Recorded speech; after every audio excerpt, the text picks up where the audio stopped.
మళ్ళీ మళ్ళీ చూడాలి అనిపించే సమ్మోహన రూపం ఆ వెంకటేశ్వరుడు.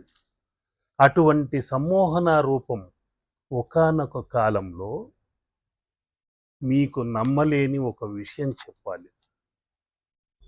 ఆ రూపాన్ని చూస్తూనే జ్వరం వచ్చి పడిపోయే వాళ్ళున్నారు. కాళ్ళు చేతులు వణికి గడగడలాడుతూ అతి భీకరంగా రౌద్రంగా ఉన్న ఒక శక్తి రూపంలాగా చూసి భయపడిన వాళ్ళు ఉన్నారు. ఇది ఒకానొక కాలంలో. ఎందుకు అంత భయంకర రూపంగా ఉన్న రూపము సమ్మోహన రూపంగా ఎలా మారింది అనేది ఈరోజు చెప్పబోయే అతి ముఖ్యమైన మన సనాతన ధర్మంలో ఉన్న ఒక మర్మం. ఆ మర్మమే ఈరోజు మనం వెంకటేశ్వర వెంకటేశ్వర అంటున్నాం. కానీ ఒకానొక కాలంలో వెంకటేశ్వరి వెంకటేశ్వరి అని తమిళ తెలుగు ఒక సంగమమై ఆ పిలుపుతో ఉండేది. అందుకనే ఆ ఆలయాలపై ఇప్పటికీ అక్కడక్కడ సింహములు ముద్రలు ఉంటాయి, శిలా శాసనాలు ఉంటాయి.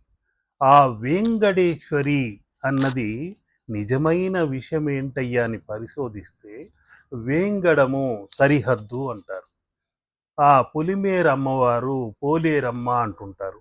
అటువంటి సరిహద్దు తమిళనాడుకు మన తెలుగు రాష్ట్రాలకి సరిహద్దు ఆ తిరుపతి కొండ. ఆ వేంగడము అంటే సరిహద్దు అమ్మవారు అని అర్థం. పూర్వం చెంచులు కోయలు బోయలు ఇటువంటి వారు మాత్రమే అక్కడ బలులిస్తూ ఆరాధన చేసుకున్నారు అని మా సిద్ధ గురువు గారు చెప్పడంతో విని పరవశించేవాళ్ళం. అందుకనే మీరు ఒక రహస్యం ఏంటయ్యా అంటే, ఈనాటికి అమ్మవారికి అభిషేకాలు శుక్రవారం రోజు ఎలా చేస్తారో అదే విషయంగానే ఈనాటికి అభిషేకాలు జరుగుతుంటాయి.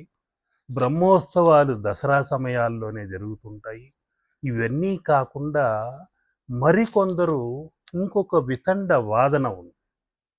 అక్కడ స్వామి పుష్కరిణి అనేది ఉంది.